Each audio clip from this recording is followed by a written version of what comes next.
আসসালামু আলাইকুম গাইস, দেখতে পাচ্ছেন সবার হাতে হাতে আইসক্রিম। এখন আমি দেখলাম এই যে কালারিং আইসক্রিমটা, দেখি জিভে দেখছেন, জিভাটাই কালারিং হয়ে গেছে। এখন বিষয় হলো আসলে এটা কতটা স্বাস্থ্যসম্মত উপায়ে তৈরি হয়েছে, বিশেষ করে দেখা যাচ্ছে রং যেটা মেশানো হয়েছে ওটা ফুড গ্রেড কিনা সেটা নিয়েও সন্দেহ রয়েছে।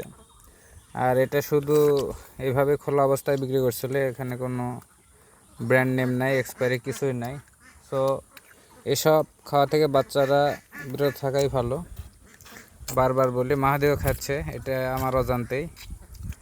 এখন কি করার, সবাই যখন খাচ্ছে সেও তো খাবে, এটাই স্বাভাবিক। তবে স্বাদ কেমন? ভালো ভালো। হ্যাঁ, সেই স্বাদ সেই স্বাদ। তাই সেই স্বাদ। তো খাওয়ার পর যে কি হবে, এটা নারকেলের, হাসপাতালে নিয়ে যাওয়া লাগবে। এটা কোন সমস্যা নেই।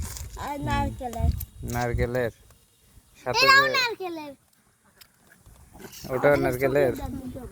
দেখি তোর দিবে, অবস্থা তো খারাপ, ওটাই তোর লাল। তো একবারে গোলাপি হয়ে গেছে। এটা আর খাওয়া হবে না, ঠিক আছে? আচ্ছা।